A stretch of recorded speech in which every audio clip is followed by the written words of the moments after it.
All right, so let's go over this these two games from last night.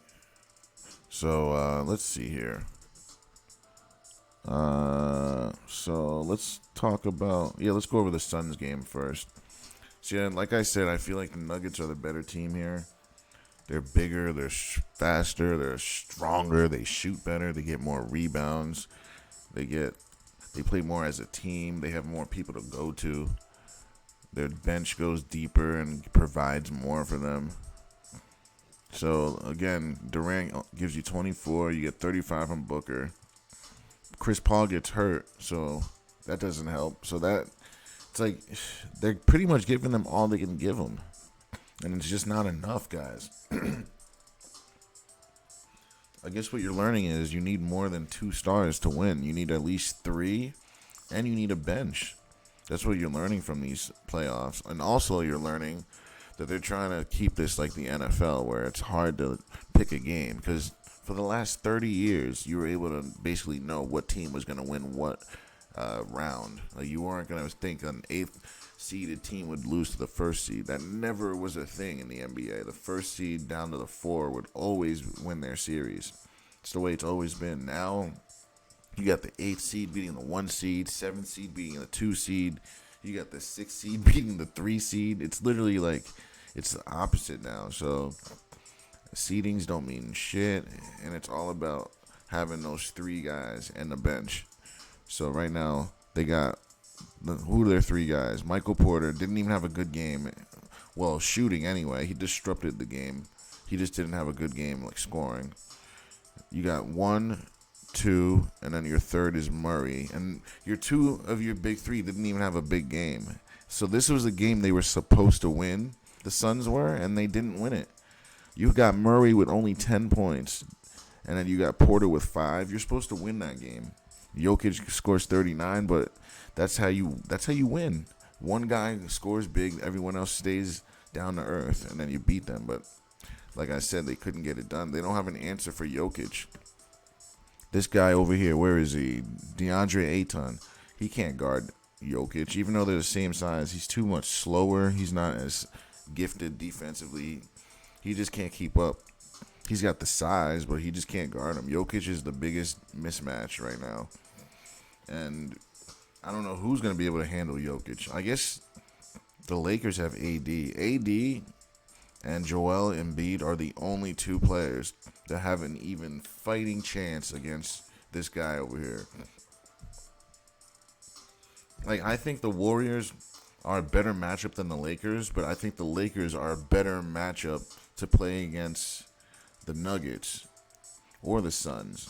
But I think against the Warriors, it's not a good matchup for the Lakers just because it's just not how they play. The way the Lakers play, it's not suited against the Warriors. They're more suited to play against a team with a big man that plays half-court offense, not a team that runs and shoots threes all day. That's the team that the Lakers probably might have trouble against, which is why I picked the Warriors. I want the Lakers to win, and then we'll see Lakers Nuggets most likely. I just don't think the Suns have enough to beat the Nuggets. The Nuggets, it's truly a team effort. If you look at the Suns, it's two guys. It's two guys, and if those two guys don't drop 40, the team loses. That's what it comes down to. So I don't trust the Suns. Like, I like those two, but I like Booker and AD or KD. I like them both. But two things can be true. Like, those two players can be great, but their team just isn't there yet, you know? If this were Chris Paul from like 3-4 years ago when he was on the Houston Rockets, yeah, then this team would probably win. But he's, 38 now, 39. He's always getting hurt. His body's breaking down later in the year because these 82 games are killing these players. But let's face it, these owners will never go down to 56 games because of the money, so they'll never sacrifice those games, even if it means their players getting hurt and the product not being as good. So they're just greedy. They just want their money. That's it. I think the NBA should be 56 games right to the playoffs. It'd be so much better, guys. It really would. We'd get a better product. But due to, I guess, greed, it will never happen, guys. Now let's talk about this other game. Let's talk about this other game. If it lets me. It's going to load twice. I already know. I hate when it does this. All right, here we go. So I don't know how the Celtics allowed this to happen. They lose to a Joel Embiid-less Philadelphia 76ers team. Like, this team, I mean, I do have to take back some words. I have to eat some words on James Harden. And I said in the first round, I did talk bad on his name because he's not the same player he was 10 years ago. Even though he had a great game last night, he showed out. He came out when his team needed him. He made the magnet shot at the end. It is what it is. But for Boston to lose to this team without Joel Embiid, this two things here. It's either that the 76ers play better without Joel Embiid, or it's going to be more problems for them, guys. But let's see. They played, 2, 4, 5. They played only 8 deep, guys, the Sixers did. Joel would be the 9th guy. So they were going to play 9, maybe 10 deep. Where these guys, they played 10 deep, right? 2, 4, 6. No, they played 8 deep, so they matched each other. They completely just matched each other on defense and whatnot. Michael Brogdon had a decent game offensively, but that pass at the end of the game where he threw it at the top of the key right at Mackey, and Mackey caught it. He's like, oh, whoa, thank you. And he runs in for the dunk. I've never seen something so stupid. The NBA fanboys are going to be like, oh my God, he thought someone was there. Oh my God, he was trying to pull up. Like, that's what you'll hear. But nah, man, that was just, the Celtics threw that game away. They weren't even trying to get the shot off when the shot clock was down. Then they throw it away. And then on the last possession, James Harden brings the ball up. And you have your center on him? Why? Why is Al Horford on James Harden? And he wasn't guarding him all game, guys. Now, all of a sudden, with the game on the line, you put your slowest guy on arguably one of their quicker guys, a guard that is going to either go by you or shoot right over you. And that's exactly what happened. So that's how you know the Celtics weren't really trying to win this game. And that's what I mean. When these games, they're rigged. Like, it's not the entire game, but there are certain points in the game where it's controlled, and that's where it was. They put the center on the guard. They made the play before them throw it away and give him a wide open dunk, and then just let Harden shoot right over, and then the magnet does the rest. Just get it near the cylinder. That's it. That's all you got to do. Magnet pulls it in. You could even see when the ball goes in and hits the net was like unfazed. It like moved slightly. It was very bad, guys. It was quite obvious. It was almost like someone gave James Harden the green light, and they said, man, this shot's going in, bro. You got this. You got this. And then he just put that thing up, man. It's kind of sad. But it is what it is. That's what the NBA wants. I have no idea who's going to win Game 2. I don't think Joel is going to be back in Game 2. But either way, even if Philly loses, they did their job. They stole a game on the road. So no matter what happens Game 2, even if they lose, they're fine. But they need Joel Embiid back. I wonder what his injury is. Let's actually take a look real quick. I'm just curious. I'm going to look on my phone because it'll be quicker, and I'll just announce it, what they say. Joel Embiid injury.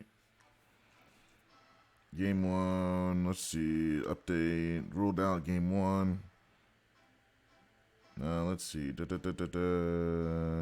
Al Horford was supposed to have a big game. He had 11 points with Embiid not there. What is he going to do when Joel comes back? Injury update I need. What's the update? What is wrong with him?